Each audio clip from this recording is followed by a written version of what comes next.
Many games give you subtle and not so subtle moral choices. Be the good guy, be the bad guy. Every game handles it a little bit differently, and some better than others. Today, we're specifically talking about some games where being the good guy, doing the right thing, is actually punished in some ways. Some games do it in over-the-top ways, some do it more subtly, and some kind of just fail. Nothing is really black and white here. We've got 10 interesting games and how they handle it to talk about today, so let's get started off with number 10. Now, in Vampyr, or Vampire, you assume the role of Dr. Jonathan Reed. Fresh from coming back as this field medic from the front lines of World War I, he returns to a London that is being ravaged by the Spanish flu. The only thing is that he wakes up in a mass grave in a gutter, suddenly craving blood.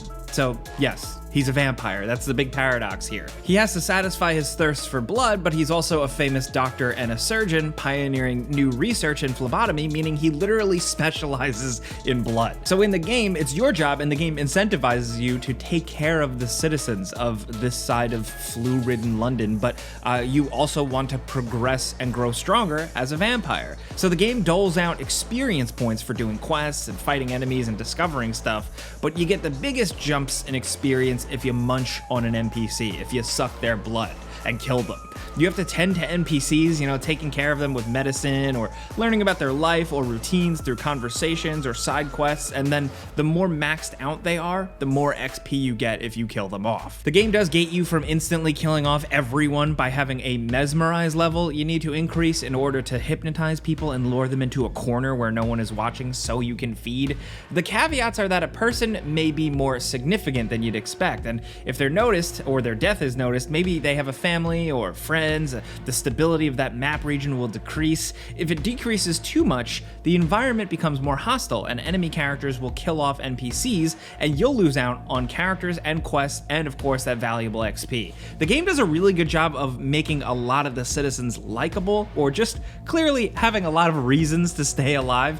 Sometimes making the choice is tough if you're really into role-playing and trying to go as a proper good guy playthrough. If you really want to be the good guy doctor who just happens to also be a vampire and you feel bad about killing a lot of people, avoiding drinking blood means you're weakened and ultimately you're getting less XP, meaning you're not unlocking as much as the cool stuff to use during combat, and enemies just take longer to kill. Now, this isn't as hardcore simulation as you'd expect. It's still an action-adventure game. It's arguable gameplay and stats-wise because you'll still be able to grind a bit to still become somewhat awesome, but the framework is a really cool idea. Even if it doesn't technically punish you as hard as it could for trying to be a nice guy vampire, it still gives you some ramifications and it makes you think about it.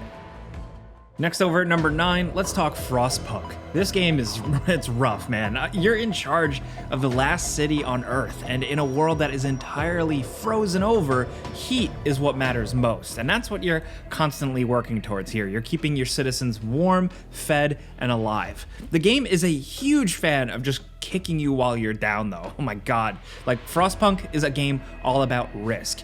Every decision has a big consequence. Sometimes good, sometimes bad. Mostly bad. You can send out a search party to find supplies, and they may come back with supplies and survivors to add to your workforce, or they could all die. And even having more survivors on your workforce means you have more mouths to feed and more homes to heat. To succeed in the game, I guess you're trying to be the good guy. You have to use your sense of right and wrong to move forward, but the game is happy to show you that everything can be a gray area, or that doing the right thing often ends up having unintended consequences, or maybe doing the right thing actually can mean going too far. Maybe people keep dying, the citizens demand you build a cemetery, and then maybe too many workers freeze to death burying the bodies, or the graves make nearby people sick. For every good guy decision, the game screws you over in some way. It is the literal personification of between a rock and a hard place. Oh, you managed to build some more shelters and heat for people? Well, famine just hit again and everyone is dead and you need to use child labor now. Have fun. Or if you don't pay attention, people are going to start a cult or they're all going to rebel against you. It's just a turbo evil way of making you feel like this politician in a very divided landscape. You're damned if you do, damned if you don't. Frostpunk looks really cool on the surface as oh cool, it's a city building strategy game. It's kind of like Snowpiercer, sweet. But it is pure pain. The decisions are really hard and coming out morally good feels almost impossible.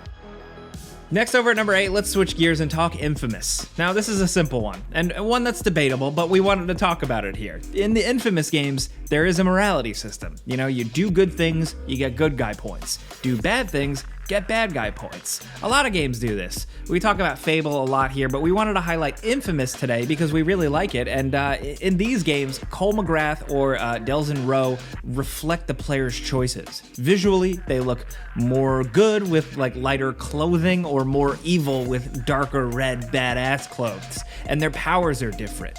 Good guy powers are more focused on healing and accuracy and controlled power, where the bad guy powers are about chaos and destruction. There are legitimate benefits to both, and it's usually just a matter of taste as to what you want to do for fun, but for today's sake, let's play devil's advocate. For a lot of folks, man, it's just not as fun to be a good guy in these types of games. Worrying about civilian casualties and having to run around carefully and revive people and all that is lame. Worrying about restraining enemies is tedious and nowhere near as cool as just the outright chaos and destruction you can cause with all those bad guy powers, right? Like, the game saves all the coolest stuff for the bad guys. They even look cooler, and that's why we think this game actually can punish you a little bit for playing good, because you don't really get to see all the really cool stuff. Again, it's debatable. A lot of people like playing as good guys in these games. My first playthrough, I certainly did, but yeah, let's debate in the comments. Next, over at number 7, let's talk about the PC classic Pathalogic. Now, trying to save people in this game is hard, especially like if you don't know the gist of the game and you just kind of go into it. It's kind of just like a misery simulator, if you ask me, but you'd go into this game thinking you have to help this like plague disease-ridden, strange, vague town, but it is much trickier than that. Pathalogic and its sort of remake too aren't clear-cut games, and they are weird, experimental, and not for everyone. But if you ask the people who like it, man, they really like it because it's different, but it's also not really a game for nice guy playthroughs. I'll actually use the developer's description because it's so well worded. Basically, morals and good deeds are meaningless in the face of raw despair and endless need. The way the game kind of goes down, like I said, it's like you choose from 2 and then eventually 3 characters, thinking that you can kind of help people in this town, but you quickly realize how much you're really going to need to put in just to even save yourself. And every decision ultimately starts to amount to screwing someone over. There's a lot of meta to it. There's like all little things to discover with how these games play out. There's a reason people love them, but they are not black and white games for sure.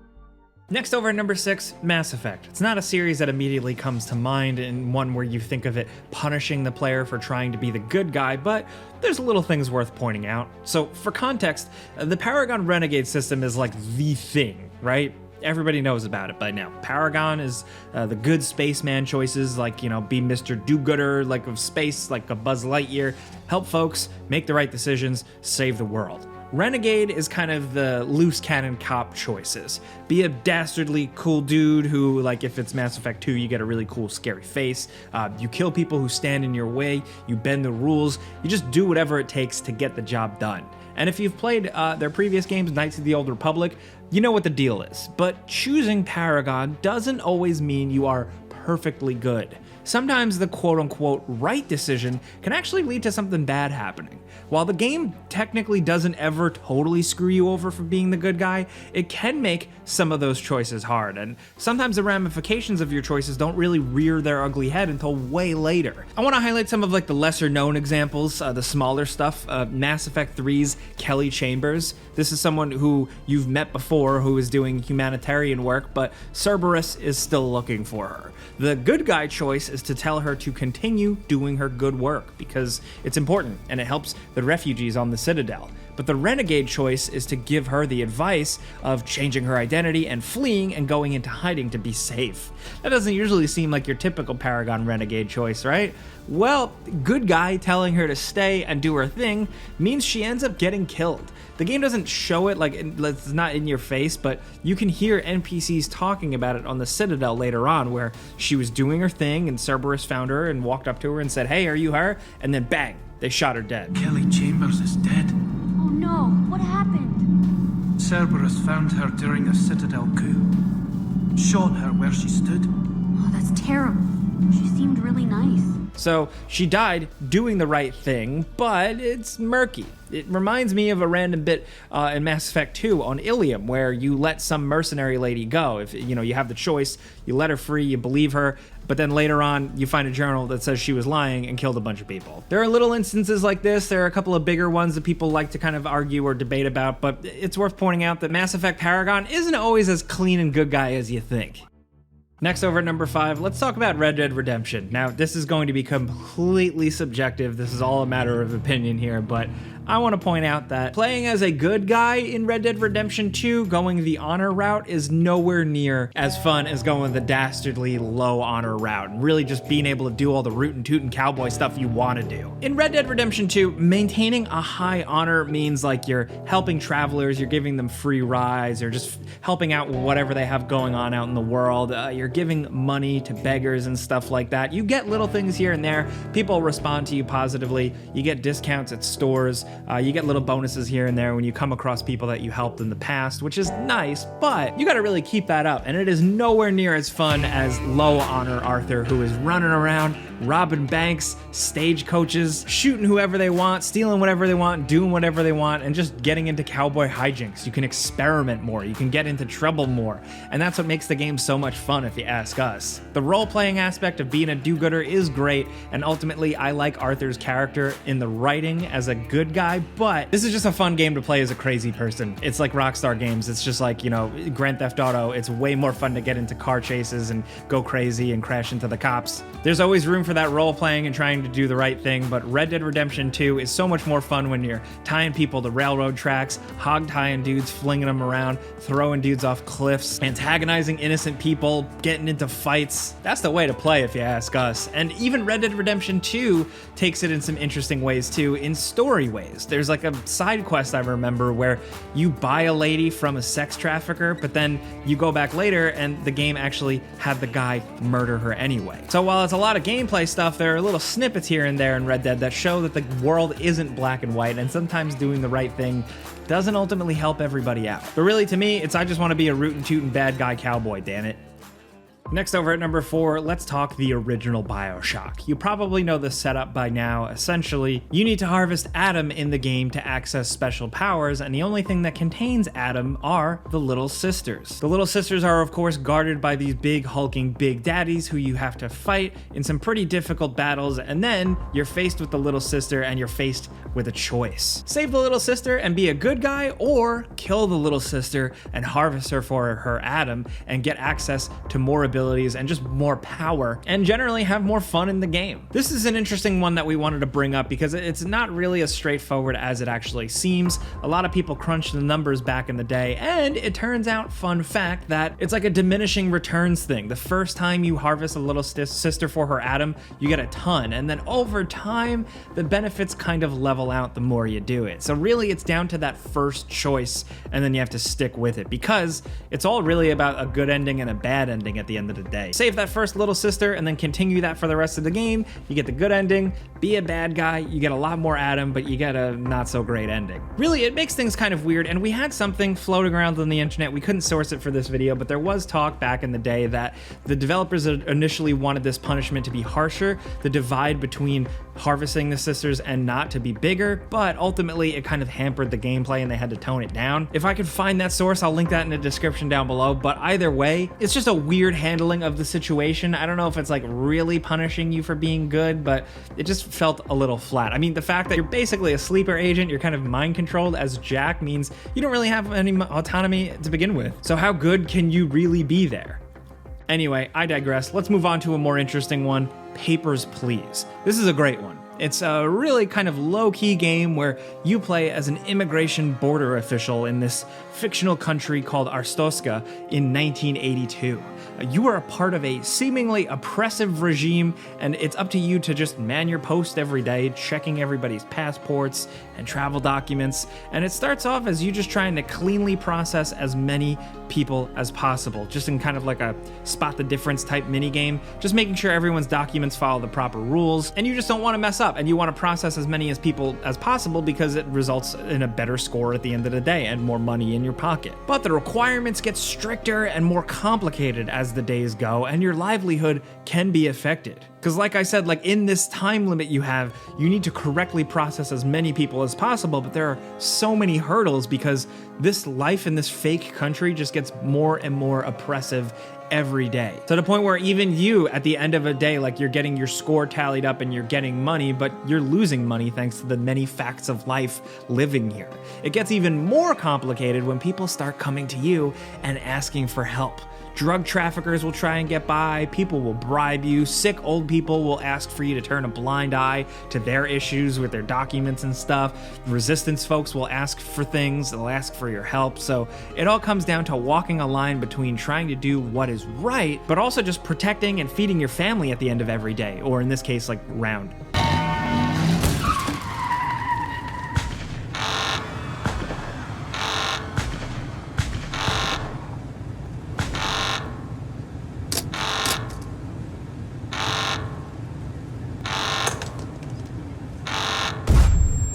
Ultimately, you can only progress in so many different ways, but it's really one that just gets you thinking, and it's worth pointing out. Next, over at number 2, we have This War of Mine. Now, this is another one that's kind of like Frostpunk, where it's just absolutely rough and emotionally devastating. You essentially manage as survivors of a war, living in the bombed out remains, desperately trying to survive, and it's all about you keeping your survivors alive while also interacting with other survivors. And that's where things can get kind of nasty because you're managing supplies, food, keeping everybody healthy, but some other people might come along and make things even more complicated. There are benefits and risks to taking people in, telling people to screw off, and basically as much as you're trying to do good and do the right thing, the game will make you feel bad. It'll make those decisions really hard for you, as do-gooder as you try and be.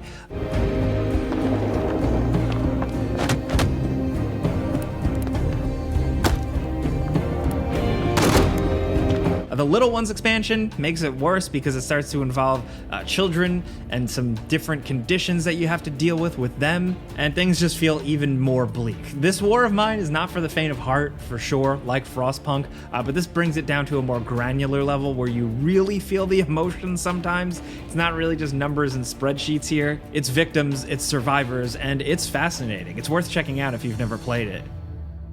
Now, down to number 1, let's talk Tyranny. This is a game from 2016. It's a lesser known from the RPG heavyweights, of course, Obsidian. This is on the surface a pretty traditional isometric story-driven RPG, but it's got that Obsidian flair for tons of decisions to be made and branching storylines and stuff, and in it, you're actually playing in a world where the tyrannical overlord has already won, and you work for them. Kairos, the Overlord, is the undisputed ruler of this fictional northern empire, and you are a fate binder and this kind of war leader, the maintainer of law and order, and this is a game of gray areas, straight up. Like, you can enforce the will of the mysterious leader, you can side with a rebellion, or just kind of screw over everyone. All of it is questionable. You know, is it important to maintain the status quo so things don't get worse? Can you maybe change the bad regime from within? Can you try to help with the rebellion, or maybe even be bad and sabotage that from within? What makes this game challenging to be good is that it's like, what is good, really? The game plays with this stuff. Some will say going the kind of neutral path is the most good, and it can also be argued that trying to be straight up morally good ends up not being as great as it can be, because you're still gonna have to make some hard decisions that might not leave you feeling great. Really, this is a difficult one to play absolutely good because it can be a little subjective, and ultimately, to many, it's a game about choosing between the two evils, with one being the lesser of the two, but still just not clean. To make good decisions, it often feels illogical or counterintuitive, and when you want to just not be super evil or brutal, you'll face resistance. Plus, I mean, you're going up against the ruling force, the regime that already won. There are some really good threads debating all of this and the good decisions in this game, and however you play it, it just proves that it's a truly underrated Obsidian RPG. But hey, those are 10 games where playing as the good guy means you miss out on things or you get hurt or whatever. Let's talk. There are so many other games to point out, so we'd love to hear your guys' opinions for a part 2. A lot of this stuff is up for debate. Like I said, we had some hot takes here, so let us know what you think. If you like what we do here, we just talk video games every single day. Clicking the like button helps us out. And if you're new, consider subscribing, maybe hitting that notification bell because we put out videos every single day. But as always, thanks for watching, and we'll see you guys next time.